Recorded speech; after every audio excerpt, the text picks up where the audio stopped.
Mr. President, members of the Senate, you have the bill before you. It's a very simple bill, 1186. It's our first House bill that we'll be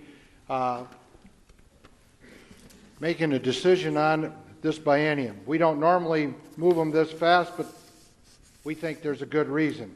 It's a simple bill, and I'll explain it to you. First of all, it's a tracking bill. During the interim, the procedures and committee decided to go along with this new system.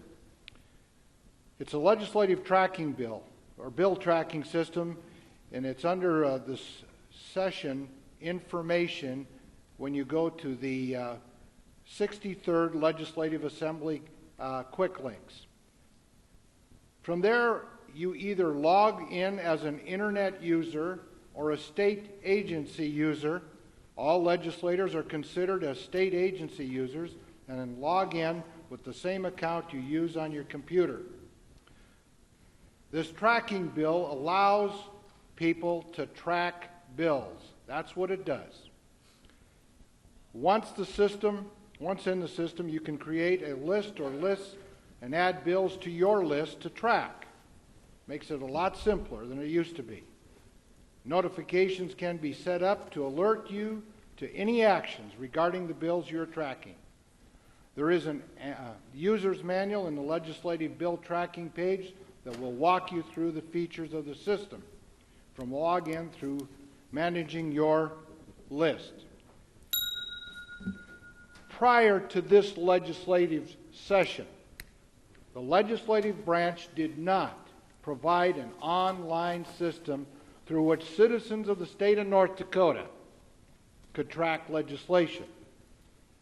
Through the years, anyone who was willing to pay for the legislative tracking service paid a subscription fee to North Dakota State University.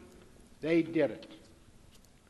Now we provide the service free to the citizens of the state of North Dakota. During the last interim, the Procedures and Arrangements Committee approved it. The application was implemented this year. This is the first time we're doing it. Just started at the beginning of this session. And currently there are approximately 1,200 users tracking legislation through this application. Of those users, we are aware of a number of high school classes. And some of those people that are tracking bills might be right here in the assembly today. And they're using this application. Last week, the Legislative Council was asked by users of the application whether tracking lists and comments or descriptions placed on the application are public records. When you are tracking, you can put comments on there to other people in your organization. They should be private. And the Legislative Council wanted to make sure that they're private and not something that is open to the public.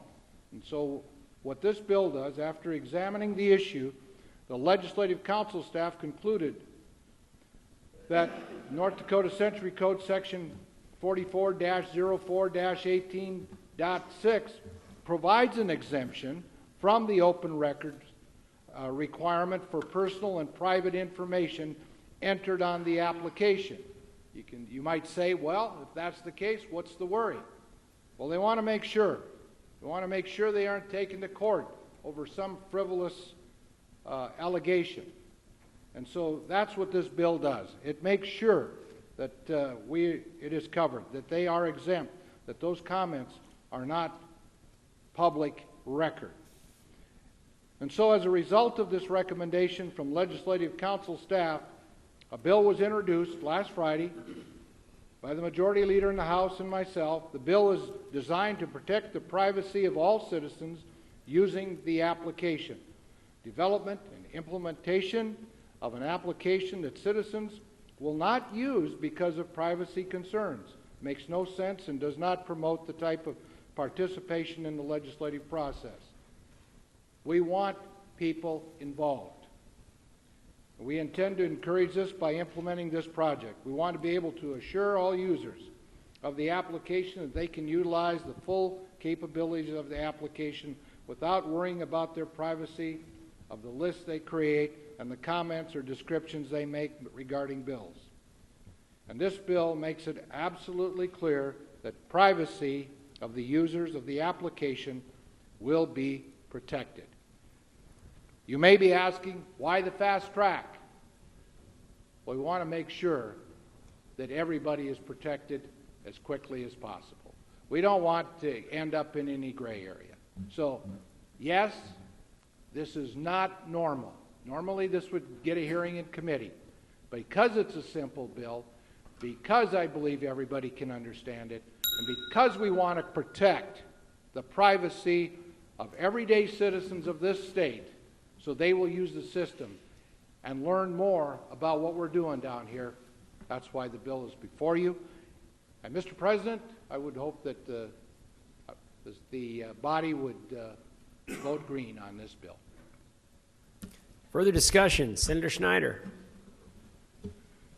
Mr. President, my colleague, the Majority Leader, did a perfectly fine job explaining the substance of the bill, but I'd like to pause just for a brief moment at the outset of the session to discuss the importance of process and how this bill came to the floor today. We heard that there was no hearing on this bill in either chamber, and my instinct is that this is a benign policy change, and so I'll be voting yes on the bill, but certainly would like to base that vote on something more than just instinct and a brief and informal discussion here on the Senate floor. So very quickly, Mr. President, we pride ourselves on the open process that we have here in North Dakota.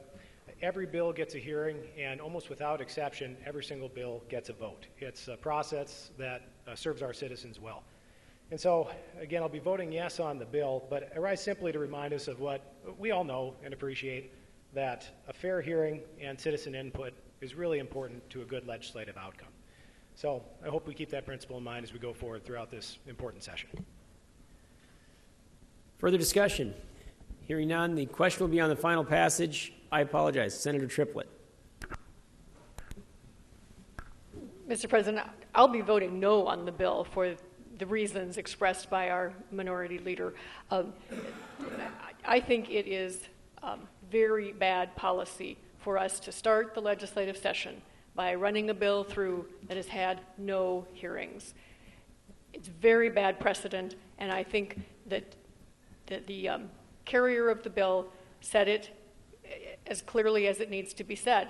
This is what one of my colleagues in a bill this morning, in a hearing this morning, referred to as a belt and suspenders sort of thing. He suggested he's pretty sure that we're covered already, and this is just to make darn sure that it is what that the information will be held private. But we know how to make bills retroactive in this legislative process, and if this is significant enough, we can certainly, after hearings, make it retroactive to January 1st or whenever the tracking system was first put into place. If there's a concern about someone making a complaint against our legislative council folks in terms of an open records law, takes the Attorney General's office a while to get those reports out. We can certainly have this processed before that happens. I would urge the body to return this to the, I guess we can't return it to the House because they've already voted on it, but certainly we can return it to the committee to which it should have been assigned. I would urge a no vote for anyone who cares about openness in our process and who cares about the value of citizen participation. Further discussion?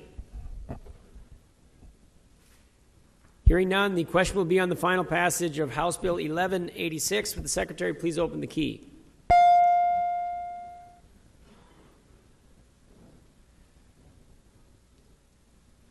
All senators have voted. Any senator wishing to change their vote? Secretary, close the key and take the tally.